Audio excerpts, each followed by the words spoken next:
I bought that lake cabin with every dollar I had left after 10 years of hard work. It wasn't fancy, no marble countertops or luxury docks, just timber, water, and peace, the kind of peace a man earns. And my car, that brand new black Dodge Challenger. That was a symbol that I'd finally made it out of the grind. Finally had something to show for all the years I spent eating cheap food and working overtime. The cabin was my escape. No noise, no neighbors, no drama, just me, the trees, the lake, and the road that led nowhere but home. But peace doesn't last when you've got people like Karen and her sisters nearby. Karen was bad enough, HOA royalty, always strutting around like she owned every tree and blade of grass. Her sister, Cindy, though, she was something else entirely, entitled, cruel, and loud. The kind of person who uses your full name, even though you never gave it to her. They had a problem with me from day one. Claimed my car was too loud for the lake. Said my fire pit violated visual harmony rules. Harmony? Out here, please. This wasn't a suburban cul-de-sac. This was my land. It started with warnings. Slips left under my door. Kind reminders to trim back my trees. Then came the fines. Illegal ones. I didn't even live in their community. My cabin was just outside HOA jurisdiction. But that didn't stop them. I ignored them. I thought if I didn't feed their fire, it would die. I was wrong. One weekend, I invited my brother and his kids up to fish. It was supposed to be a memory maker. Burgers, s'mores, stories by the fire. We were out on the lake when we heard the first sound, a loud crack, then shouting from the shore. I figured some drunk campers were fooling around, but when we got back, the first thing I saw was shattered glass. My car, the Challenger, its windshield, was spider-webbed like a bomb went off. The mirrors were ripped off. Deep key marks carved every inch of the paint. The rear tires were slashed, and sitting on the hood, like she was proud of it, was Cindy, Karen's sister. She was filming herself, laughing, saying things like, "He shouldn't have parked this garbage here anyway." I couldn't move. I couldn't speak. My nephew whispered, "Uncle, is that lady crazy?" She looked right at me, didn't flinch, didn't run. Just gave a smug little shrug and said, "Should have followed the rules." The rules. There were no rules out here. This was my land. I asked her to leave. Politely, firmly, she laughed in my face. "Call the cops," she said. "Let's see who they really believe." That's when I knew this wasn't just some random act of vandalism. This was personal, a message, a war, and I'd been too nice for far too long. I took a deep breath, told my brother to take the kids inside, and started recording with my phone. Cindy rolled her eyes, but I didn't care, because what she didn't know, I had cameras, not just one, several hidden ones, and everything. Everything was already saved. I didn't scream, I didn't threaten, but in that moment, I promised myself they were going to pay for what they did. Not with fists, not with rage, but with truth and fire and consequences they'd never forget. I didn't sleep that night. I sat on the porch, watching the moon drift across the lake, eyes glued to my phone screen, replaying every second of what Cindy did. The way she laughed, the way she dragged the key down the length of my Challenger like she was signing her name, and the way she stared me down like I was nothing. My fingers were shaking, not from fear, but from rage I hadn't felt in years. The kind of rage that doesn't burn hot, it freezes you, makes you calm, calculated. I didn't call the police that night. I could have, but that's exactly what they wanted. Another angry man, overreacting. I knew their game. I'd seen enough to understand how people like Karen and Cindy twist the truth, how they cry in front of the cops, how they weaponize their voices, their tears. So I waited at 6 a.m. sharp. I drove into town with my car barely holding together. Every bump in the road sounded like a scream from the axle. I parked outside the sheriff's station, every eye watching. My ruined car like it was a crime scene, and it was I walked in, quiet but firm, and handed over a hard drive. "Video evidence," I said. "Full footage, destruction of private property, trespassing, verbal threats, and possibly premeditated damage." The deputy raised an eyebrow but didn't say much. He took the hard drive, asked a few questions, and told me someone would follow up. I didn't wait for that. I took the next step, I posted the footage online. Not with anger, not with dramatic music or commentary, just the raw truth. Title: Karen's sister destroys my car on my land. For not following HOA rules within hours, it exploded. Thousands of views, hundreds of comments. She really just admitted to it on camera? How is this not jail time? Dude handled it like a boss. Respect. People were outraged, not just by what she did, but by how casual she was about it, how entitled. That video became fuel for a fire I didn't even have to light. The internet did it for me, but I wasn't done. The next move wasn't about views. It was about justice. I filed a formal civil lawsuit. I named both Cindy and Karen, because while Cindy did the damage, Karen enabled it, encouraged it, and had a long track record of harassment she thought no one kept track of, but I did.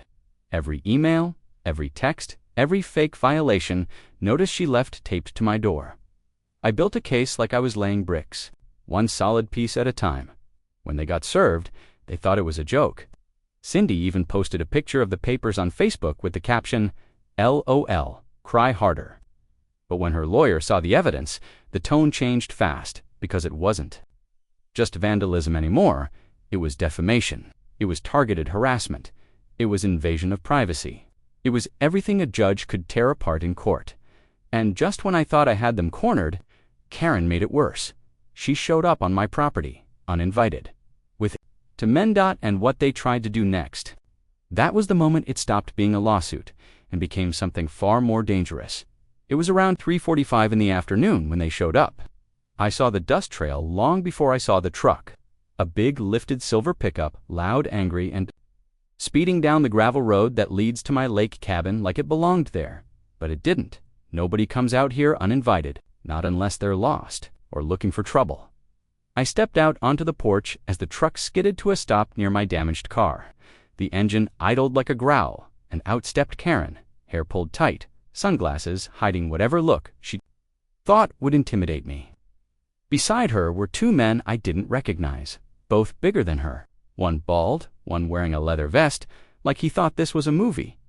They didn't say a word at first. They just looked around. My land, my barn, my broken car. I stayed calm. Didn't move. Karen finally spoke. You think this is over because you posted a video? I didn't answer. You think the internet is real justice? You have no idea who we are, do you? She took a step forward. The two men didn't move, but their presence was loud, threatening. This lawsuit, you're going to drop it, she continued, or we'll take care of it another way. That was her mistake. Threatening me, on my land, in broad daylight, with witnesses. Because what Karen didn't know was that I had my phone in my pocket, recording, and a security cam in the tree line, aimed directly at the porch. You bring these men out here to scare me? I asked, my voice low, steady. You really think this makes me back down? Karen smirked. I don't think I know. You've got a broken car, a worthless cabin, and a town that already thinks you're unhinged. If you're smart, you'll walk away. Otherwise, things get messy. I smiled, not because I was amused, but because I had everything I needed. I turned to the bigger guy. You planning on doing something illegal here? Or are you just here to look tough? He didn't answer, just stared, but I saw it in his eyes, the uncertainty. The camera in the tree, the way I didn't flinch, it threw them off. Now, I said, slowly walking down the steps, I'm going to give you 5 seconds to get off my property. After that, I call the sheriff, show them this video, and let them deal with the three of you trespassing, threatening, and interfering with a civil case. They hesitated, but not for long. Karen turned sharply, muttering something under her breath, and climbed back into the truck. The men followed. One of them slammed the door hard enough to shake the side mirror. The truck peeled out, gravel flew. But I stood my ground, phone still recording. 5 minutes later, I sent the footage to my lawyer. He called me immediately. Do not engage with them again, he said. That video just became the nail in their coffin. He filed for a restraining order that night. We amended the civil suit to include intimidation and retaliation, and by morning, the second video was online. Title: Karen shows up with goons. After her sister destroys my car, caught on camera, it went viral even faster. Then the first dot, the world saw it for what it was now. Not just vandalism, not just entitlement. This was a war of pride, of control, and they were losing. But I still hadn't had the satisfaction I needed, because while the videos were public, the courtroom was coming next, and I planned to make them feel every ounce of the damage they caused to my car, my home, and my name. Court doesn't feel like justice. Not at first. It feels like waiting rooms and paperwork. Like your truth being shoved into folders while the people who wronged you smile for news cameras. Karen wore white to the hearing. Cindy showed up in heels like she was going to brunch. They both smiled. They waved to reporters. You'd think they were the victims, but I didn't care about the optics. I came for war, and I brought everything. My lawyer laid it all out. The surveillance footage of Cindy destroying my car. Her own voice caught laughing, admitting it, the second video. Where Karen threatened me on my land, a full timeline of HOA harassment going back 9 months, multiple screenshots, emails, and fake violation letters she'd sent Tant. Most importantly, the receipts. The actual repair bills for the car, emotional damages documented by a therapist after the threats, even canceled bookings at my lake cabin from guests who pulled out after the incident went viral. They didn't just scratch my car, they vandalized my life. When Cindy took the stand, she tried to play sweet, said it was a prank gone wrong, that I overreacted. The judge didn't buy it. Karen tried to claim she never approved anything. But then my lawyer pulled up an old voicemail from her. Back when she first started the fake fines, she said, "If you don't want your pretty little car getting scratched, maybe you should follow the rules." That voicemail hit the courtroom like a bomb dot. Their smiles vanished. Their lawyer went pale. I looked at Karen, and for the first time she looked small. When the verdict came, it was swift. I won. Full restitution. Karen and Cindy were ordered to pay for the damages, court costs, and emotional distress. And the restraining order, granted, they weren't allowed within 300 feet of me or my cabin. Outside the courtroom, Karen didn't say a word. Cindy glared at me like she still didn't get it. But it didn't matter, because justice wasn't just in the money. It wasn't even in the wind. It was in the fact that the truth, my truth, had finally been heard, and the world knew exactly who they were now. But as I walked back to my truck, restored and gleaming in the sun, something caught my eye. A note tucked under the wiper, no name, just 5 words. "This isn't over. Watch yourself." And just like that, I knew, Karen wasn't done yet. And I wasn't finished either. The note on my windshield was more than a threat. It was a warning, a final, desperate gasp from a woman who had lost control of her image, her narrative, and her power. And when Karen loses control, she gets reckless. For 2 weeks after the court ruling, it was quiet, almost too quiet. No knocks, no emails, no strange cars driving past the cabin. But I kept my guard up. I checked the cameras, made sure my locks were tight. My neighbors stayed alert too. They'd all seen the videos. They knew what she and Cindy were capable of now. Then, one night, just after 2 a.m., I got an alert. On my phone, motion detected near the lake. I sat up, heart pounding. I pulled the feed up, and there they were, Cindy, and Karen, wearing all black flashlights off, sneaking around the back trail behind the dock. I couldn't believe what I was seeing. After everything court, cameras, public humiliation, they still thought they could get away with more. I didn't grab a weapon. I grabbed my phone and called the sheriff. Then I stepped out onto the porch and flipped on the floodlights. Every inch of the property lit up like a stadium. You could see every shadow, every stupid mistake. They froze. Cindy bolted first, like a raccoon caught raiding a trash can. Karen stood for a second longer, eyes wide, mouth tight, before turning and running too, but it was too late. The deputies were already on their way, and the whole thing was live streaming, not just to my phone, but to 2.1 million subscribers. By the time the cops arrived, Cindy had run straight into the barbed fence on the north edge and cut up her leg. Karen tried to lie, saying they were just out for a walk, but the bags they carried, full of spray paint, chains, and a crowbar. They were planning to chain my gate shut and paint liar across the side of my truck. Again, but they weren't just trespassing now, they were violating a court order. They were done. Karen was arrested. On the spot, Cindy, too, The deputy even shook my hand after watching the footage back.